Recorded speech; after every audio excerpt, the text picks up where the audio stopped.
Ninguém imagina, quando eu me vejo hoje recursos humanos, que na verdade eu já fui soldador de peças navais. Né? Eu fazia uma solda específica em espaços confinados na construção de navios.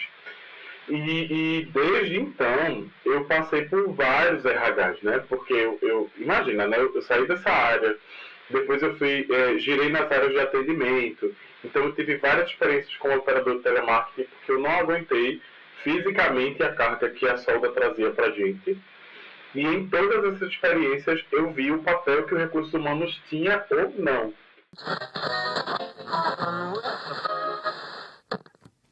E aí, beleza? Eu sou o Luiz Gomes, criador de conteúdo aqui na Camelo News, e este é o nosso Papo de Camelo. Você é muito bem-vinda ou muito bem-vindo ao nosso podcast.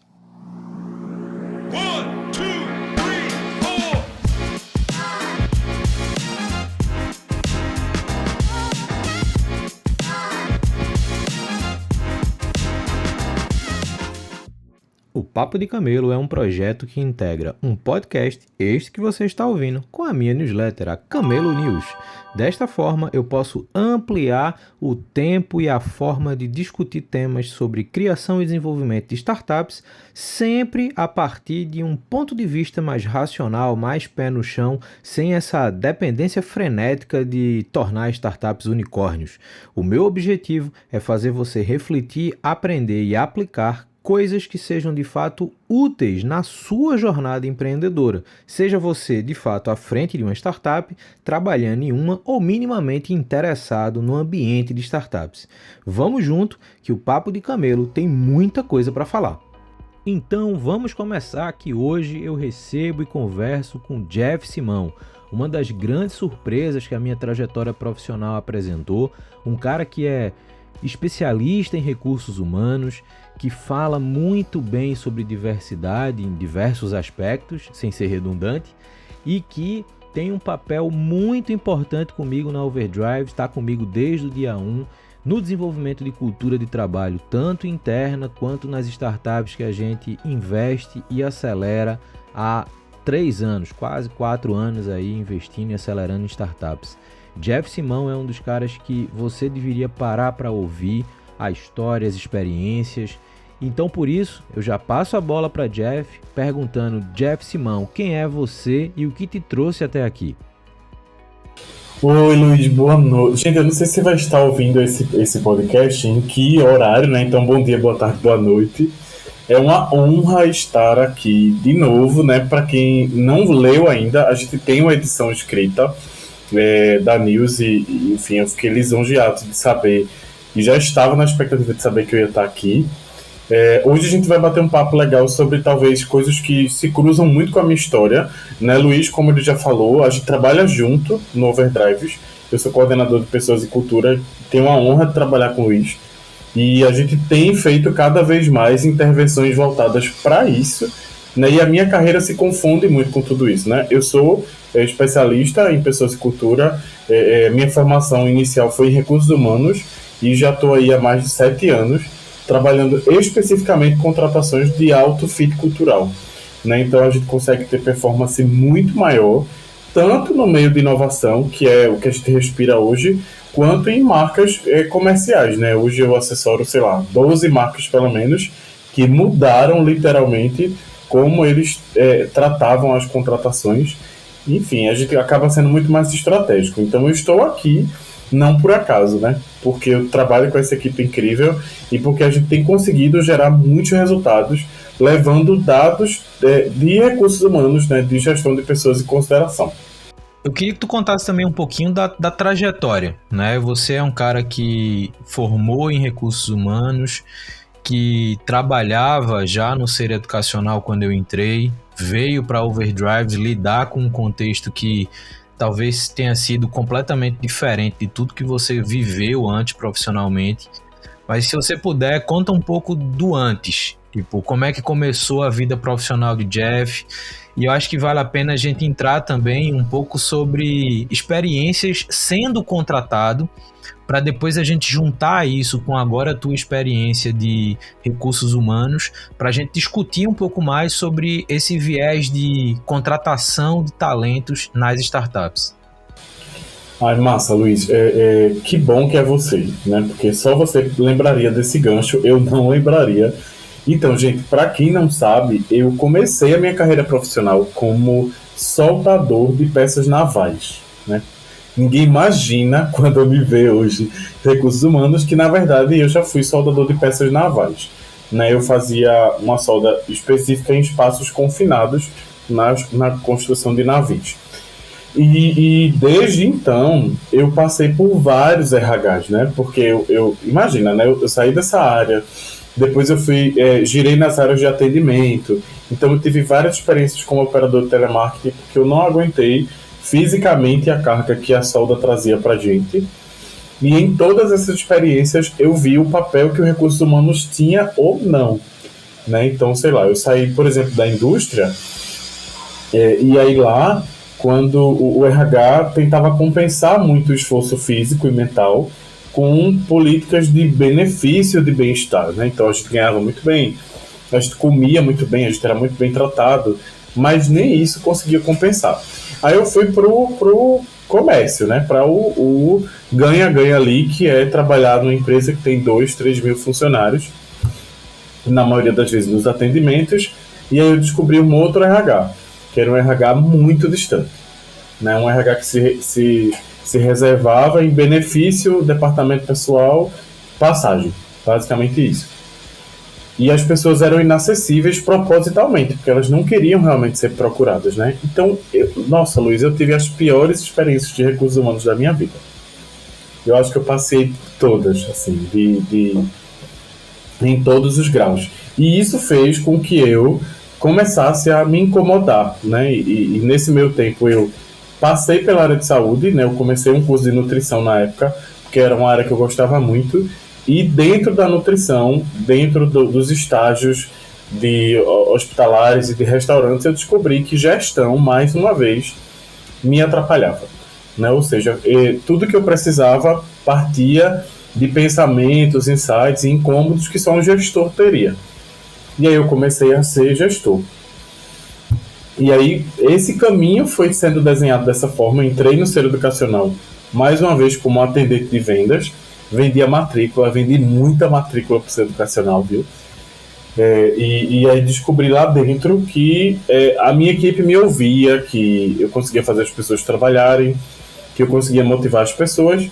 Mais uma vez, a porta da gestão bateu bem na minha cara, né? Então eu disse, caramba, eu acho que é isso que eu preciso fazer. Fui desenvolvido lá mesmo, né? Fiz um processo seletivo para uma marca que ninguém conhecia, que era a Overdrive, né? Que estava sendo aberta. Para quem não sabe, eu e Luiz, a gente abriu as portas daquele lugar, né? Então, hoje a gente nem tem escritório físico, mas a gente nem precisa, mas a gente inaugurou um escritório físico junto com as operações. Com outro modelo, né? Com outros focos do que a gente tem hoje, a gente se achou, acho que no mercado, a gente é reconhecido, né, por ser uma aceleradora, mas na época a gente era muito mais uma apoiadora, né? A gente tinha um espaço físico para receber startups e tudo. Eu nunca tinha tido contato com inovação na minha vida. Nunca. Então eu precisei estudar, eu precisei participar de eventos, eu precisei fazer coisas para que as vivências me trouxessem experiência, e aí a minha carreira foi se desenhando nisso, né? Sempre em torno da performance que a gente era capaz de alcançar, se a gente conseguia fazer com que as pessoas estivessem conectadas com o objetivo. Então nessa trajetória profissional toda, né, nessas passagens todas, eu fui descobrindo todos os níveis de gestão. E eu usei isso a meu favor, né? Quando eu entrei para fazer recursos humanos, abandonei saúde, abandonei tudo que todo mundo queria que eu fizesse, eu comecei a estudar comportamento aliado aos estudos da universidade, né? Então eu estava sempre pensando, tentando entender como as pessoas pensavam, a raiz da motivação delas, a raiz do engajamento, porque elas não duravam nos lugares, né? Porque o mercado estava se movimentando muito e as empresas não estavam acompanhando. Então eu desenvolvi uma abordagem específica para que se adequava muito facilmente a questões culturais e de sinergia.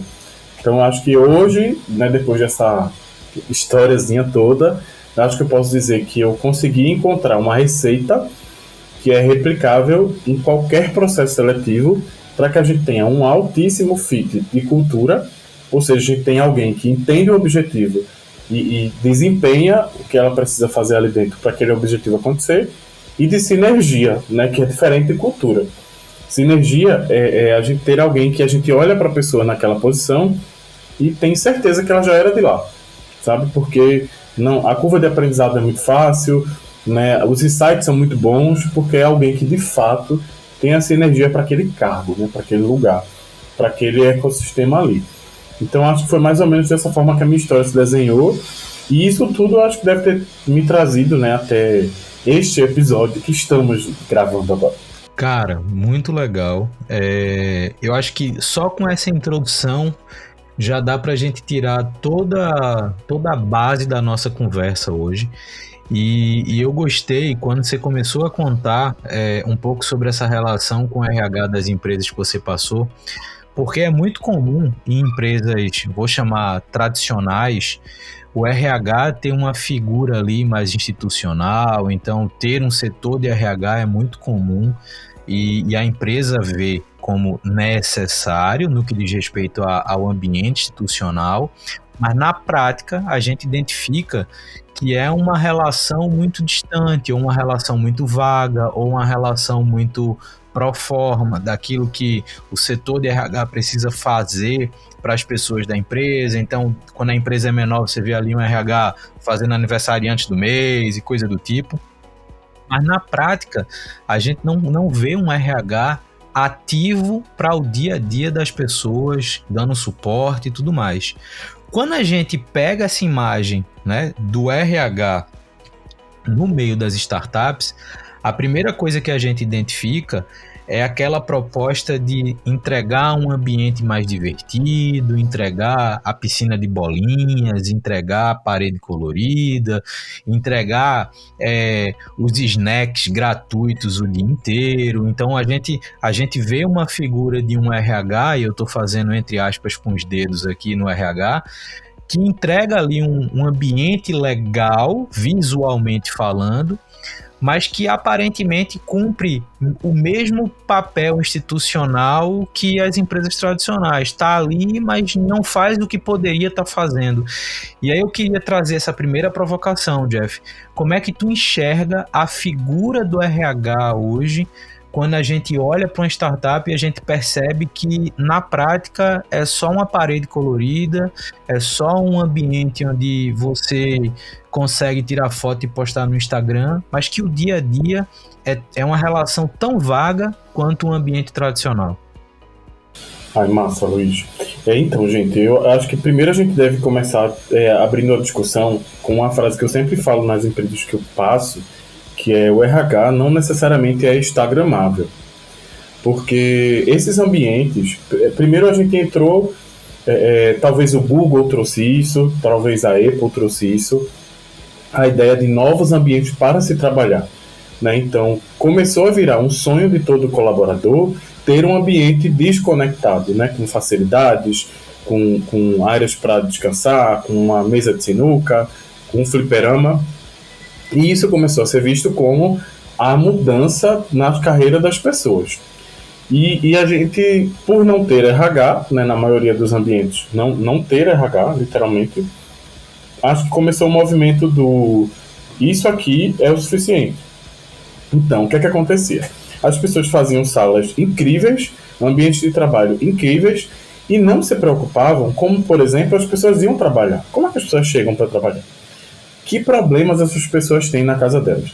Então imagina, você tem um colaborador que vai lá, chega na empresa, está todo mundo lá no horário da sinuca, aquela movimentação inteira, e o colaborador chega péssimo, sabe? Não, você vê que ele não está com aquela energia, e aí ele dá de cara com aquele monte de gente super, super, hiper, mega feliz, como a gente chama, e ninguém pergunta para ele o que aconteceu, né?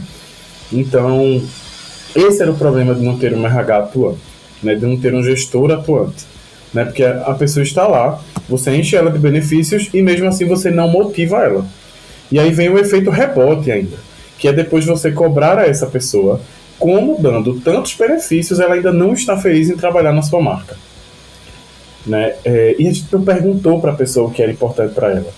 né, não se avalia o que é importante para as pessoas. Então, vocês, por exemplo, que estão ouvindo agora esse episódio, já pararam para pensar quantas vezes vocês já perguntaram às pessoas como elas estão? E eu não estou falando só, Luiz, de perguntar numa mesa redonda. Eu estou falando de perguntar de um jeito que ela nem saiba, que você nem saiba quem respondeu. Porque às vezes a pessoa se sente, inclusive, não à vontade, né, acuada de falar que não está feliz, num ambiente que a gente diz que tem uma felicidade contagiante, né? Que todo mundo está, ai, que maravilha, ai, a empresa paga minha Netflix, a empresa paga minha academia, a empresa paga a internet da minha casa, ai, esse emprego é perfeito. Então, a gente precisa ouvir essas pessoas. E aí não ter um gestor, Luiz, nesses times, causa isso. Assim, como a gente sabe, principalmente em startup, o gestor é gestor por tabela, na grande maioria das vezes. Né? O CEO é alguém que pensou na solução, tecnicamente, ou como produto, mas ele nunca foi gestor na vida dele. Então, isso já é uma grande dificuldade, que ele precisa se auto-identificar como gestor e começar a se desenvolver. Porque se alguém tem que fazer isso. Né? E se alguém fizer e não for ele, então ele tem que contratar alguém, e nem sempre a gente sabe que isso é possível. Então, acho que a gente deve começar falando sobre isso. A gente criou esse hype dos ambientes, então, se eu proporciono um ambiente que resolve a autoestima, né, que é divertido, que é leve, que é livre, isso faz uma pessoa ser engajada. E não é. É só um ponto. É só um ponto que hoje eu acho que tem um peso de 30% ali. Né? O ambiente, ele pesa mais ou menos isso. Mas tem o afago social que a pessoa tem, as pessoas precisam se sentirem reconhecidas, se sentirem exclusivas, e aí é por isso que as startups perdem hoje umas para as outras tão rapidamente. Porque benefício por benefício, uma startup vai criando cada hora mais um. Porque aí ela concorre e leva a pessoa de lá. Né? Então, está acontecendo um movimento de mercado que eu acho que daqui a 1, 2 anos a gente não vai poder mais fazer plano de carreira para startup. Não vai poder. Porque a pessoa não vai ficar tempo suficiente. Porque ela vai viver essa parte muito boa que é entrar, né? Então passa o onboarding ali, no 3º, 4º mês a pessoa está efetivada, se for um CLT, se for um PJ, né, não tem isso. Mas aí 4º, 5º mês, ela já vai lidar com aquelas questões que não são resolvidas facilmente e que são os problemas reais internos. E aí aquele gás inteiro vai assim a quase zero, e aí a pessoa desiste. Né? E aí vai para outra empresa que ela passa pela mesma sensação de prazer e de realização até que isso precisa lidar com a realidade. E quando a gente tem alguém de pessoas de cultura pensando nisso o tempo todo, isso não acontece. Pelo menos se for um parceiro, né, que a gente traz para avaliar como a gente está, por exemplo. Isso não acontece porque a pessoa está sempre pensando em como engajar as pessoas, que é, por exemplo, o que a gente faz hoje, né? Então, toda vez que a gente se reúne para falar do startup, em algum momento a gente bate em engajamento. Né? O quanto estão engajados? Né? Tá, estão, mas quanto estão? Por quanto tempo estarão? Né? E pouca gente sabe que dá para fazer isso, dá para medir tudo isso. Cara, tem um ponto que você falou que me fez pensar na realidade talvez da maioria das startups que a gente tem hoje ativas no mercado, no que diz respeito a estratégias de contratação. Né? Você falou no final aí sobre o apoio que a Overdrives dá, por exemplo, para as startups que a gente acelera, que são startups novas, que estão entrando no mercado e que eventualmente não tem na equipe uma pessoa de RH, tecnicamente falando, uma pessoa de RH, mas são startups que precisam contratar e veem nesse suporte aí um apoio externo para pensar melhor na estratégia de contratação. Só que quando eu penso no ambiente de startups, vem muito na minha cabeça a imagem daquela startup ali que tem 3, 4 fundadores, que tem mais ali umas 3, 4 pessoas, geralmente com um perfil mais técnico, que foram contratadas ali para olhar para o produto. E geralmente quando existe uma nova demanda de contratação, ou o CEO, que é aquela figura que além de conhecimento técnico, quando tem, assume esse papel de líder da empresa, né, de olhar o macro da empresa, da startup ali que está começando. Essa pessoa geralmente é a que busca os primeiros talentos, é a que faz as primeiras contratações.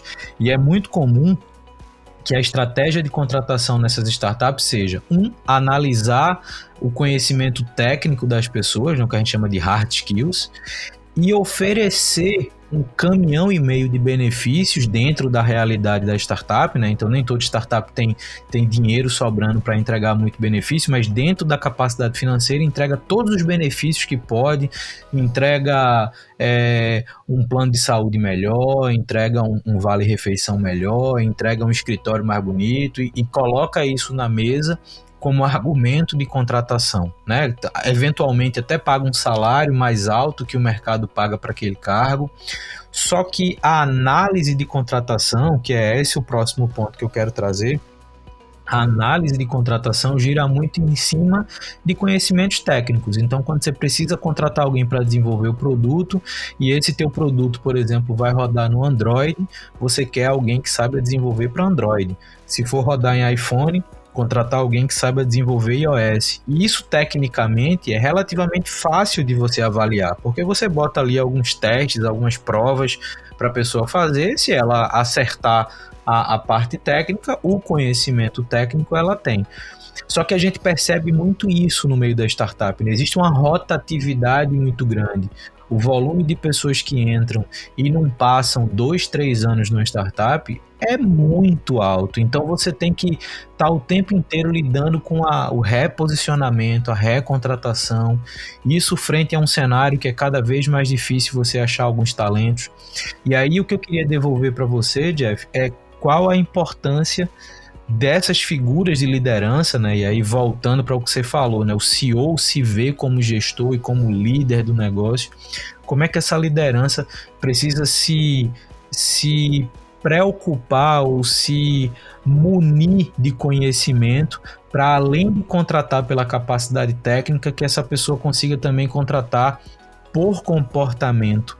E eu quero trazer isso, né, já puxando aquele viés do soft skill, né, do parte comportamental, e usar essa conexão para a gente falar também da questão do fit cultural, né? E aí eu já queria que você talvez trouxesse um pouco, como você falou no começo, é diferente uma relação do RH com o que é a cultura de trabalho.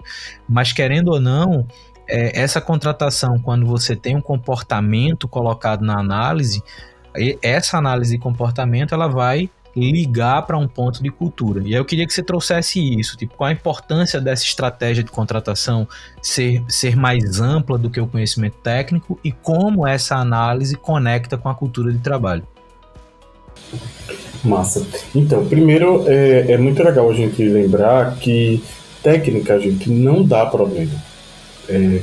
Tirem isso do mapeamento de vocês, assim, porque técnica, você vai lá, chama seu time, faz um teste técnico para ver se a pessoa desempenha da necessidade que o seu time tem, da posição que vai entrar, e se essa pessoa atender, ela está tecnicamente aprovada. Técnica não dá problema, até porque a gente consegue treinar, a gente consegue aperfeiçoar a pessoa, a gente paga um curso e põe a pessoa se a gente precisar em algum momento. O que dá problema é comportamento. Os gaps vêm com comportamento. Então, por exemplo, você lembra de quando a gente abriu logo o Overdrive, que a gente tinha residente, né? Então era um monte de startup trabalhando no escritório compartilhado. E as seleções eram conversas. E aquilo me inquietava num grau, assim, que eu ficava, meu Deus, caramba, eles recebem as pessoas, aí conversa, e aí se gostou do papo é contratado. Luiz, a gente não tá mapeando nada. Assim, eu que tenho anos de experiência, eu não vou mentir, né? Não vou ter falsa modéstia. Uma conversa para mim é estratégica também, mas só a conversa não resolve. Eu preciso medir, no mínimo, os gatilhos dessa pessoa, porque são os gatilhos de decisão, os gatilhos de pensamento que vão me dar problema com o tempo. Eu saber como a pessoa reage quando ela é pressionada, quando ela reage quando ela passa, por exemplo, por uma injustiça, que é normal isso acontecer no ambiente de trabalho em algum momento. Como é que ela age quando ela presencia alguém passando por uma injustiça, quando ela reage de acordo, enfrenta uma mentira. Então, esses comportamentos são os que dão problema, né? São os que dizem o quanto a pessoa é engajada no objetivo ou não. Então eu preciso medir, né? Eu preciso criar situações reais que a pessoa me diga, eu agiria de tal jeito, a minha intervenção seria X, eu falaria isso ou não falaria aquilo. Eu preciso entender no pensamento natural da pessoa como ela reagiria. E isso é o básico. Gente, eu estou falando que isso é o básico, tá? O básico mesmo. Se você não está fazendo isso, faça. Comece a fazer. Sente aí com... Jeff, mas eu não tenho um gestor de recursos humanos na minha equipe, que é um cenário bem comum. Senta com o gestor imediato que essa pessoa vai ter. Senta com o par, né, a pessoa que vai estar ali no mesmo nível de trabalho da pessoa. Senta com mais alguém aí que consiga ter uma opinião crítica que você. E discutam situações que já aconteceram antes e que vocês esperavam outros comportamentos ou que alguém se deu bem na situação. E vamos ver lá entre os meus candidatos quem tem um comportamento mais próximo desse. Eu não preciso de um psicólogo, Luiz, eu não preciso de um analista de comportamento, mas eu consigo lembrar de situações que a gente vivenciou, né? Então eu estou construindo um projeto, né, situacional ali para ser colocado em questão. Então, como você reagiria? Às vezes é um Google Forms, né? A gente inclusive fez várias propagandas do Google aqui já nesse episódio, que eu já falei várias vezes a palavra. Mas pode ser um Forms, né? Diante de tal situação, né, com tais personagens, com tal problemática, qual estratégia você tomaria? Então a gente está testando essa pessoa, né? Mas isso é o básico, né? Então a gente pode criar problemáticas, a gente deve criar problemáticas reais, a gente deve ouvir a equipe em que a pessoa vai trabalhar e saber o que é que tem dado problema na equipe. Então não é só o que eu como gestor vejo, quem está lá na ponta, como é que eles veem os problemas. Porque às vezes um problema que para mim é irrelevante, que não afeta a produto, que não afeta a grande parte da operação ou a receita, para alguém que está ali do lado da pessoa é um inferno astral, assim. Então eu preciso perguntar, né, gente, que problemas vocês enfrentam aí na rotina do dia a dia, que para você é um problema?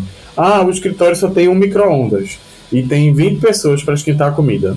É um problema, né? E aí, sim, mas isso deu problema em que momento? Um colaborador xingou o outro, um colaborador comeu a comida gelada. E aí? Quem sabe se a gente não deve perguntar isso para a pessoa? O que é que você faria? Você fura a fila? Né? Se todo mundo está distraído ali, você passa na frente? Porque, Luiz, isso fala sobre vários comportamentos. Não só quando o cara vai esquentar a comida. Né? Isso fala sobre, inclusive, o comportamento dele perante ao mercado. Né? O quanto essa pessoa vai ser engajada a ponto de não me abandonar na primeira proposta. Então, que tal criar cenários que a gente veja o quanto a pessoa ela tenta se favorecer, né? Então, são todas questões que a gente levanta no processo seletivo construído, a gente leva isso em consideração. A gente está, inclusive, agora há pouco, com uma startup fazendo o processo para um cargo importante. Então, a gente cria situações reais. A gente, inclusive, fez um documento antes, em que a gente anotou quais as competências técnicas e de comportamento que a gente gostaria que essa pessoa tivesse. E quais são as nossas expectativas diante disso. Ou seja, tecnicamente, o que é que a pessoa precisa saber fazer? E no comportamento, quais são os gatilhos que eu espero? Eu espero que seja alguém muito gentil. Esse cargo, por exemplo, é para CS. Então tem que ser alguém muito cordial, tem que ser alguém de extrema facilidade de ensinar e de construir raciocínios novos sobre alguma coisa. Tem que ser alguém que seja muito disponível e tem que ser alguém resiliente. Tá, beleza. Essas são as qualidades que eu vou procurar. Porque a partir daí, quando eu vou recebendo os candidatos, eu vou testando isso. E aí eu vou saber quem fica mais próximo. Porque também se eu não tiver um espelho, eu viro uma bagunça, né? Eu acabo também não tendo visão. E aí se eu não tenho visão, eu também acabo não tendo as outras coisas. Não tenho um padrão para seguir. Então tudo isso pesa muito. Então, é uma folha em branco, Luiz. Assim, antes de selecionar alguém, anota lá o que é que tecnicamente a pessoa precisa ter, o que é que de comportamento ela precisa ter. E diante desses candidatos, o que é que eu vou levar em consideração que é uma vantagem, né? Então, sei lá, o candidato falou uma palavra mágica que na empresa importa pra gente, sei lá, investimento. E aí no discurso o candidato trouxe investimento, tá, brilhou para mim, né? Se é um emprego em loco, né? Então mora mais perto, né? Enfim, tudo isso a gente anota antes, porque a gente tem um esqueleto ali montado, e isso é uma das coisas que já não se faz, assim. E aí eu falo, vou ser julgado, vão ser perseguidos, vamos ser criticados, mas eu já posso dizer com segurança que isso não se faz hoje, não se faz. As pessoas não entenderam ainda que elas precisam ter isso desenhado antes. É assim, a gente está ali na rotina, chegou o candidato, vamos entrevistar. E a entrevista resolve, não é isso, né? A gente transforma essas etapas em baterias, pelo menos ali 3 para não empatar, e aí a gente sempre atribui peso mesmo. Então, o próprio processo me diz qual candidato foi melhor, né? Não depende só da minha visão crítica. Então é bem legal, assim, construir minimamente esse processo. E essa construção, ela não tem acontecido. E aí a gente tem rotatividade, turnover altíssimo, né? Então você investe em proposta, traz o candidato para dentro, ele passa pelo seu onboarding. Tudo isso requer grana e requer dedicação, e aí depois ele sai porque ele não engaja. Cara, isso é bacana, porque assim, uma dúvida até que eu tinha era do momento para uma startup ter alguém de RH, né, com ou experiência mais longa no RH ou com formação em RH. Mas você falou uma coisa aqui que despertou um pensamento que eu acho que é muito importante. Eu acho que enquanto a startup não tem uma pessoa tecnicamente para assumir uma posição de RH, e até tirando o fato de que possa ser contratado pessoas de forma terceirizada para isso, eu acho que as figuras de liderança, e aí numa startup que ainda é pequena, o time fundador, né, a base fundadora daquela startup, precisa desenvolver comportamentos e capacidade de assumir esse papel. E tem 2 pontos que você falou que eu acho que são muito importantes como ponto de partida. Essas pessoas que lideram startups, elas precisam aprender a observar e a ouvir, né? Então, a situação, por exemplo, você falou do micro-ondas, é algo muito simples, mas que se o time fundador entende que precisa observar esse tipo de situação, interpretar essa situação, ouvir o que o time está falando, o que aquelas pessoas estão falando, e entender que precisa agir em favor daquelas pessoas, já é um passo de comportamento absurdo, porque hoje você conversa com um fundador de startup, a conversa geralmente vai girar em torno de desenvolver o produto, vender o produto, captar investimento. Quando o investimento entra, contratar pessoas. E essa contratação de pessoas volta para aquilo que a gente já falou, através da análise de conhecimento técnico. Então você vê startups com 30, 40, 50, 100 vagas abertas depois que faz uma grande captação. E esse processo de contratação geralmente gira em torno de: essa pessoa consegue fazer atividade XYZ? Consegue. Essa pessoa minimamente nessa uma conversa conseguiu desenvolver ali uma ideia ou uma visão que faz sentido? Conseguiu. Massa, vamos trazer, vamos contratar, porque eu preciso contratar rápido, porque quem investiu quer ter um retorno sobre aquele investimento, então eu preciso mostrar que o time cresceu, eu preciso mostrar que eu criei 2, 3 novas áreas dentro da startup. E o resultado disso vai ser que em pouco tempo, como você falou, né, alguns meses depois, essas pessoas que entraram de todo jeito, elas vão começar a perceber que o ambiente ele não é aquilo que ela esperava, por mais parede colorida que tenha, por mais benefícios que sejam dados, por melhor que seja o kit que as empresas dão na contratação, o dia a dia acaba refletindo um cenário que faz as pessoas quererem sair. E aí eu vou voltar a um ponto que você falou lá no começo, que eu acho também que ele é muito importante, eu deixei ele para agora porque eu acho que dá uma sequência lógica, que é essa questão de desenvolvimento das pessoas dentro das startups.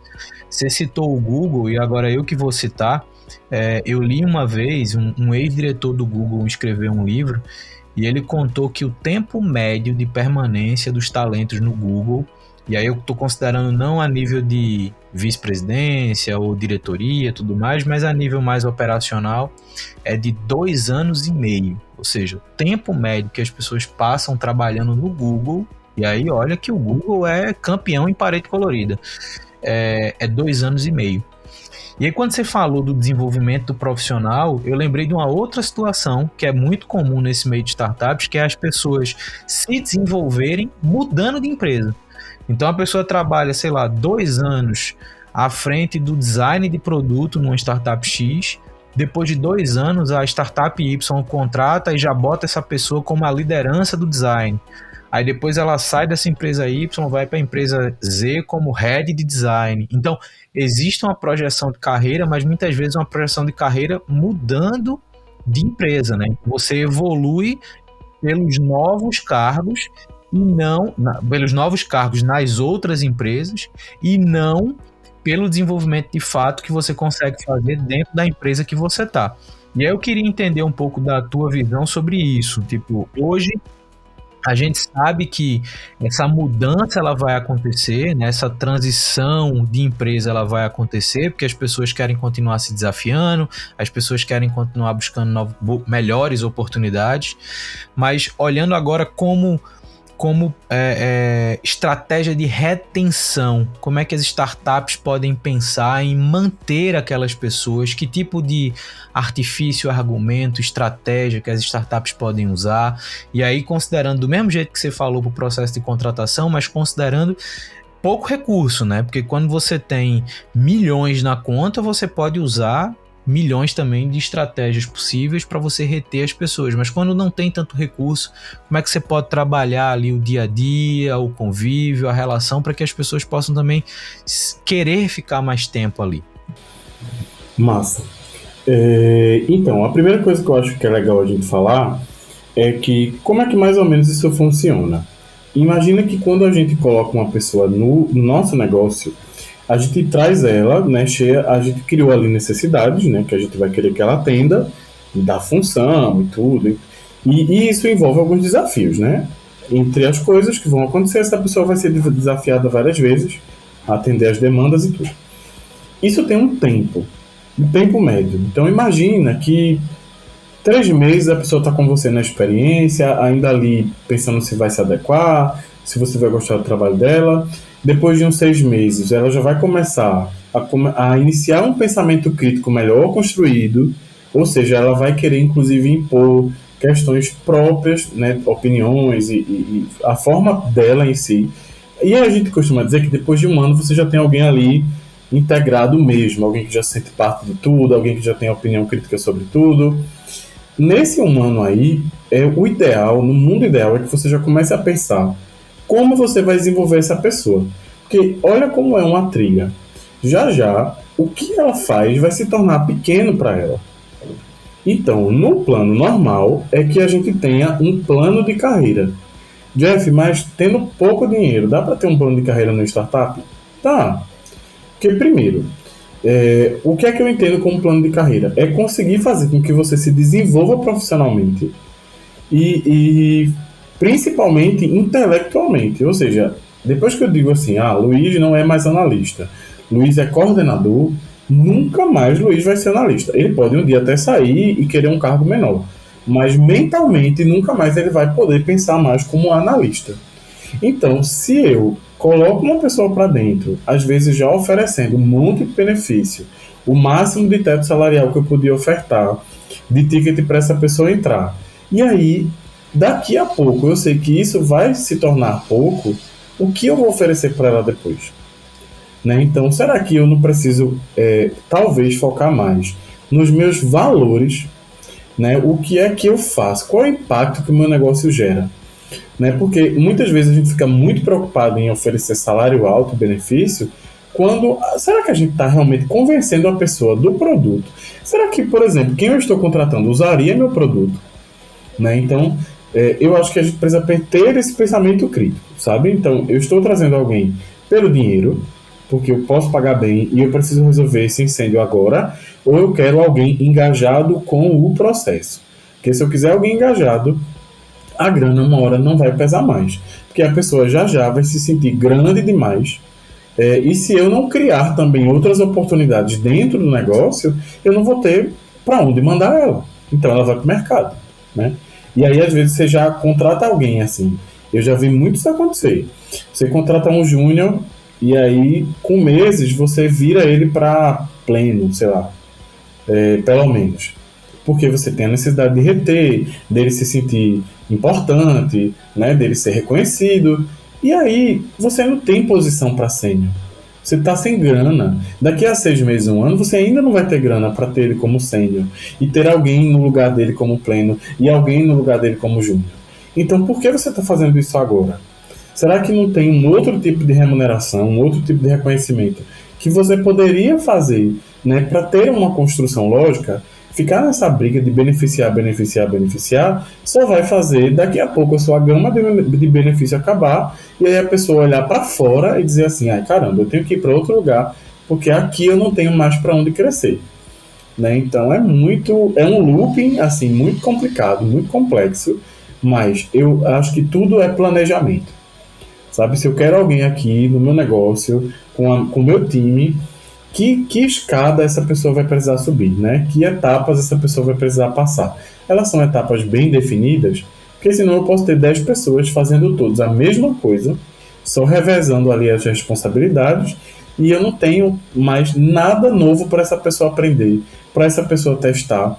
Vai chegar um momento que a equipe fica saturada, então eu preciso ir lá dar uma injeção de ânimo, promover inovação, promover inquietude, sabe? E se eu não fizer isso também, eu vou começar a perder, né? E numa startup o impacto é ainda maior, porque os times são sempre pequenos, né? Então se sai uma pessoa, às vezes são 2, 3 contas que deixam de ser atendidas, né? E você poderia ter monitorado isso. Então, saber que a gente tem um ambiente massa é bom, saber que a gente tem um gestor que às vezes está disposto a aprender é bom, mas ele está disposto mesmo, né? O que é que a gente está fazendo para provocar isso? E isso é necessário provocar, né? Então, eu costumo sempre dizer assim, que a gente deveria perguntar a todo colaborador do time, pelo menos de 6 em 6 meses, se ele se imagina estando mais 6 meses ali, sabe? E tem um momento que a gente já vai ter intimidade para perguntar 1 ano, assim. Você acha que você consegue 1 ano estar fazendo exatamente o que você está fazendo agora? Como é que você vai se sentir se daqui a 1 ano à frente você fizesse isso ainda? As mesmas coisas, sem tirar nem colocar, né? E aí a gente pode talvez ouvir uma resposta que a gente se surpreenda. Ou no mínimo uma cara de dúvida, assim, caramba, o que eu queria não era estar fazendo a mesma coisa exatamente, mas eu preciso do emprego. Né? Vai ser uma resposta bem comum. E são coisas que a gente não pergunta, Luiz, assim.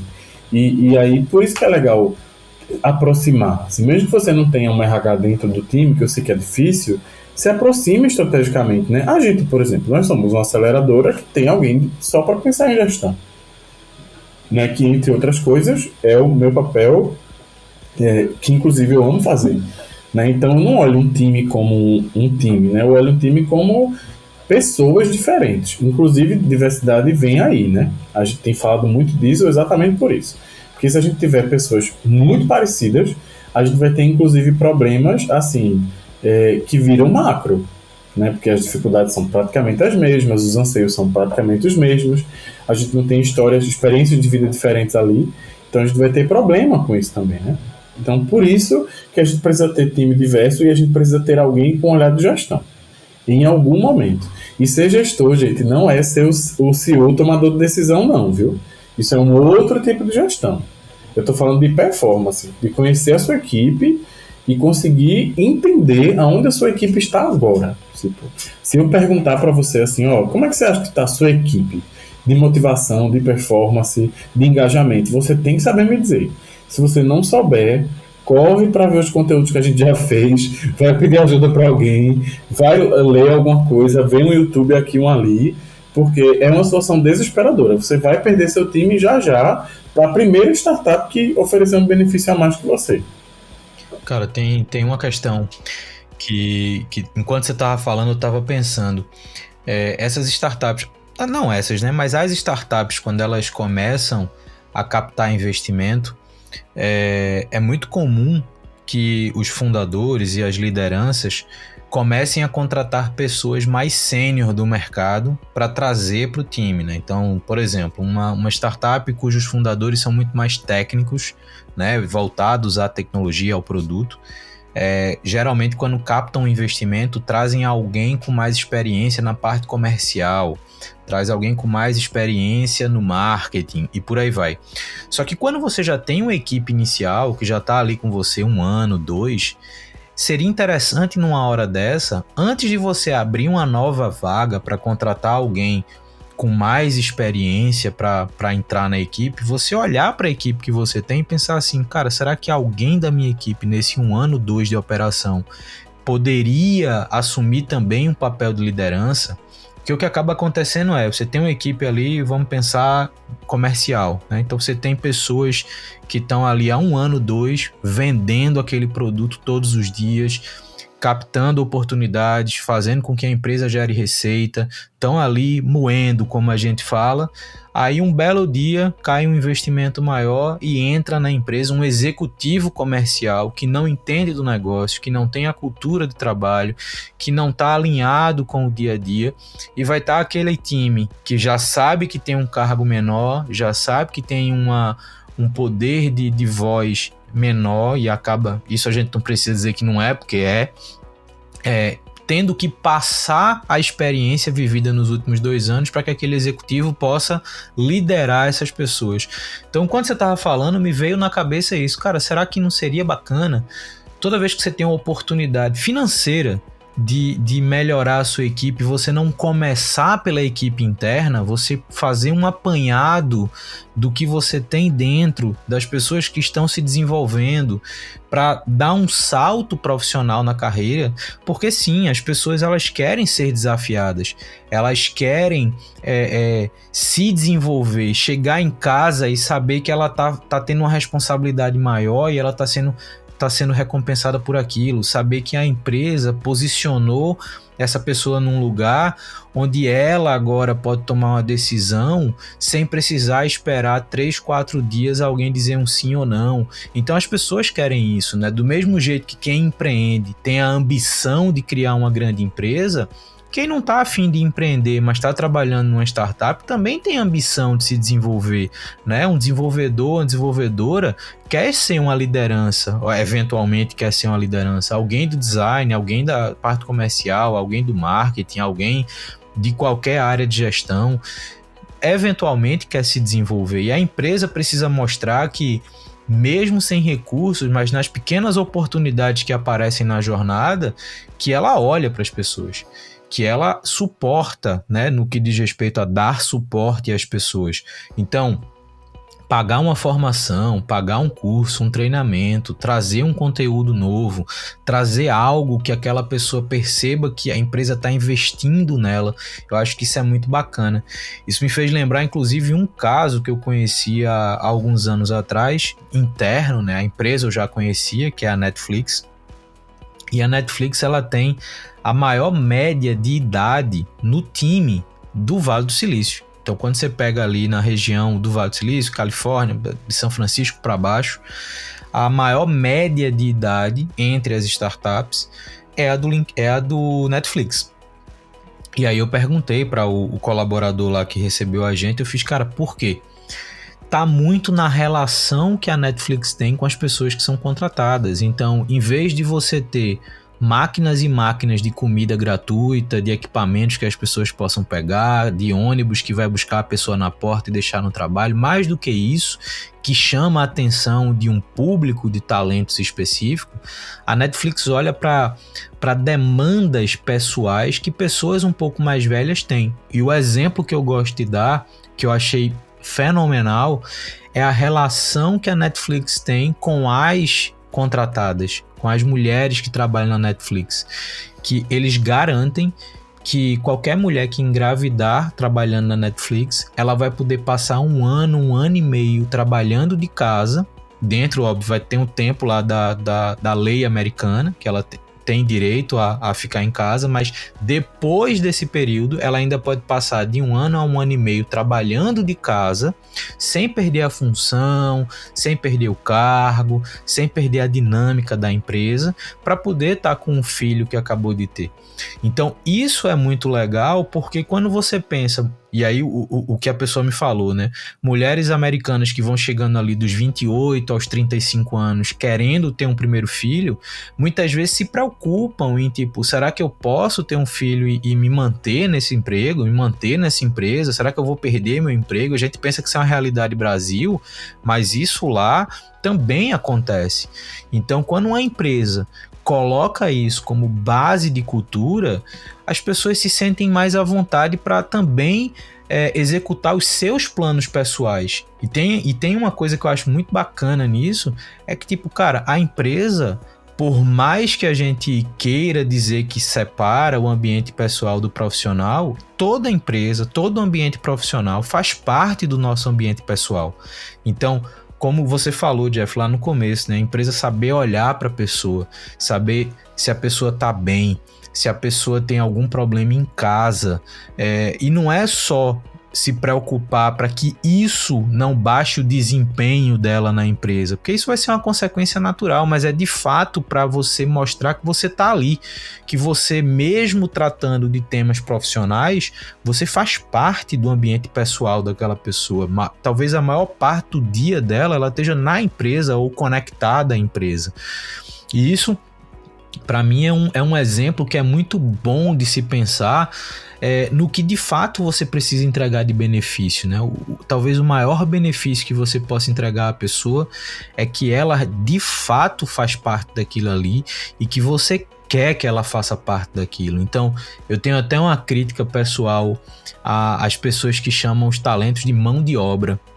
Nada contra, mas o meu ponto é, na minha cabeça, e pode ser que seja só na minha, mas na minha cabeça, quando eu penso em mão de obra, eu penso em peças de Lego, que eu posso tirar uma, colocar outra e no final das contas a diferença vai ser muito pequena. Cara, quando a gente lida com pessoas, a gente lida com histórias, com ambientes, com contextos, com vivências.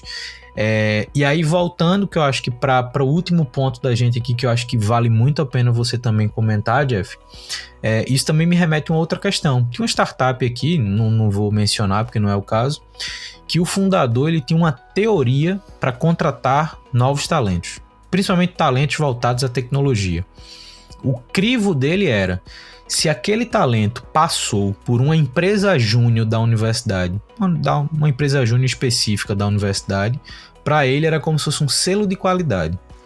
E isso gerou uma série de problemas, por quê? Porque as pessoas que eram contratadas, elas eram quase uma cópia uma das outras.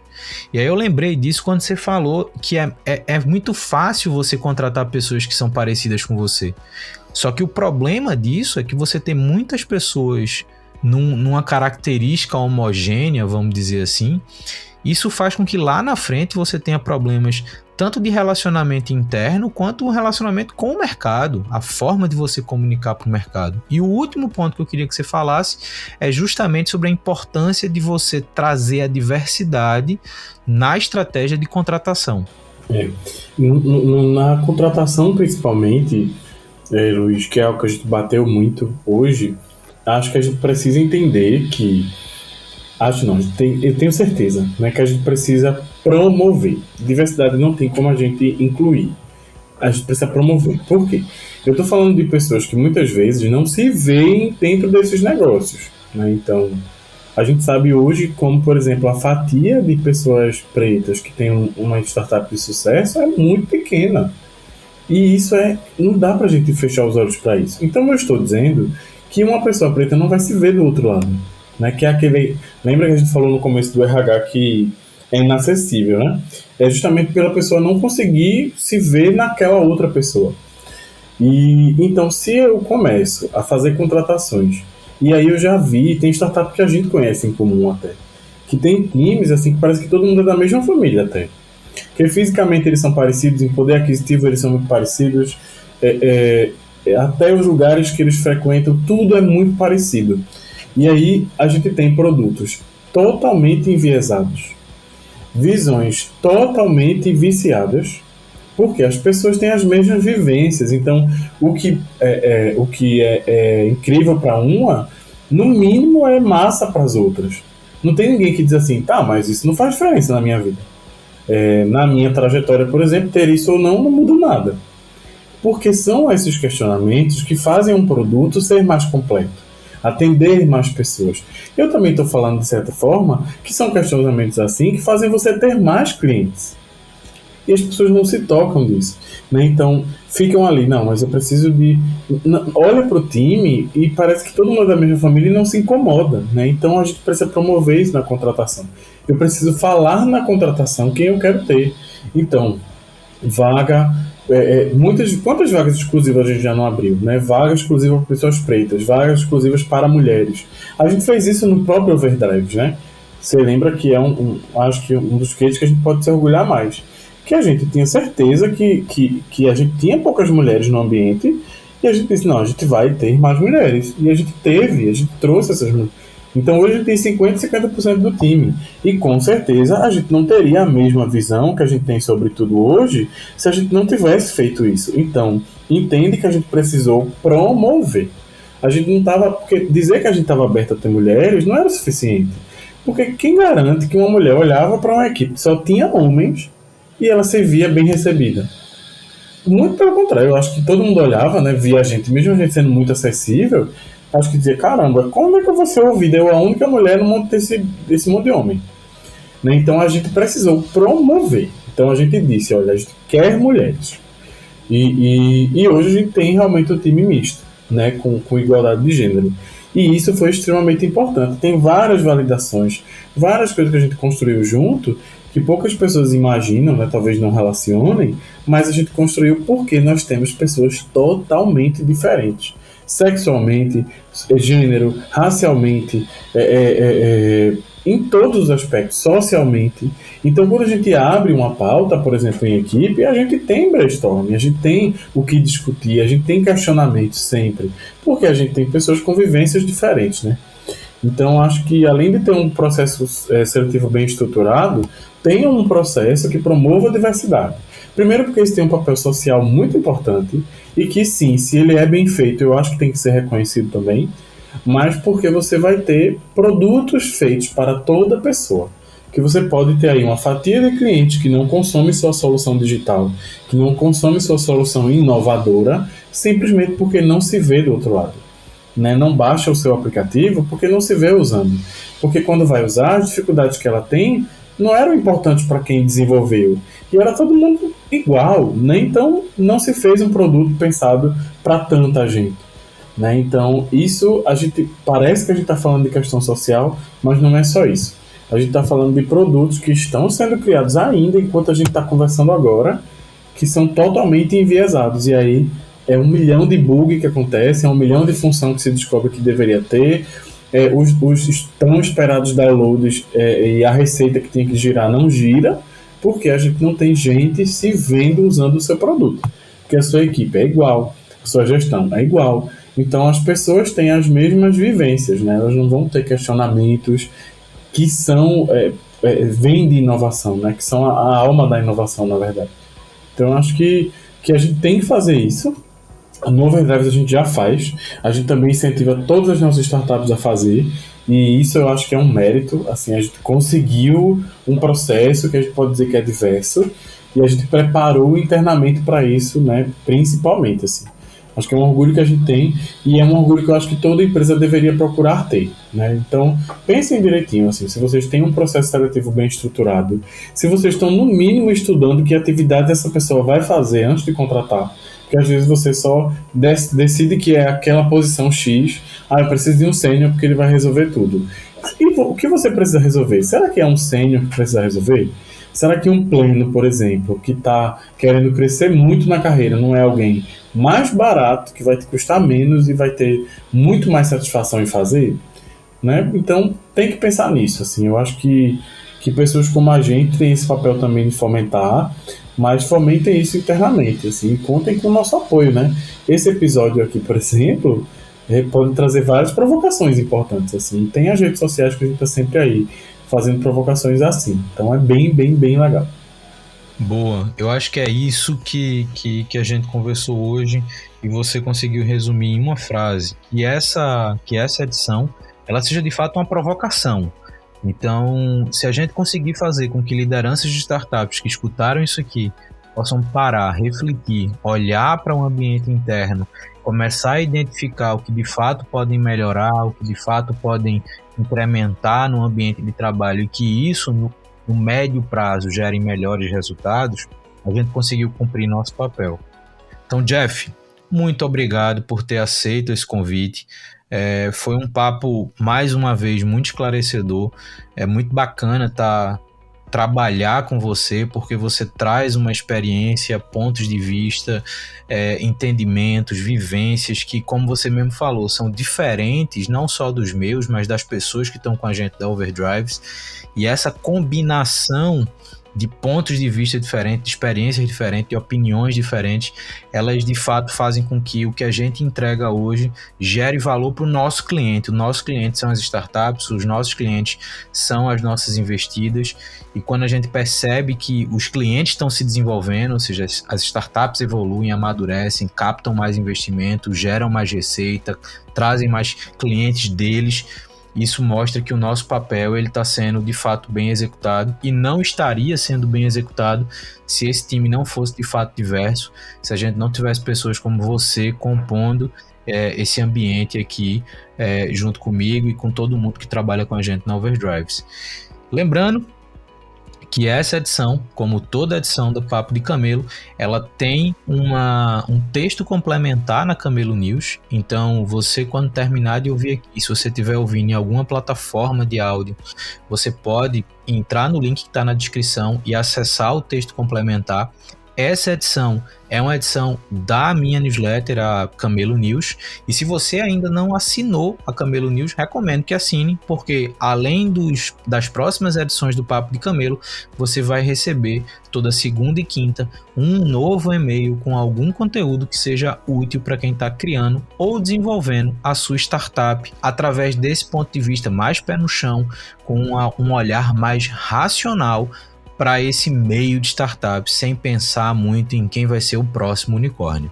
Jeff, muito obrigado, valeu pela conversa. Eu espero que a gente possa ter mais episódios com você falando de outros temas, porque de fato a sua bagagem de conhecimento ela é muito grande e válida para quem está vivendo esse ambiente de startups. Ali, obrigado. Eu fico imensamente feliz, assim, de verdade. É um prazer sempre falar sobre essas coisas, saber que alguém como você, que produz conteúdo de altíssima qualidade, se preocupa com questões assim. Eu, gente, sou leitor, viu? Não perco nenhuma, e aí eu recomendo que vocês não perdam também, porque eu assino mais de um e-mail, para vocês terem ideia, porque aí eu leio mais de uma vez de propósito. Mas é uma honra estar aqui. Inclusive, se ações como as que a gente falou hoje não fossem promovidas, eu não estaria aqui, muito provavelmente, né? Então nem preciso falar da importância disso.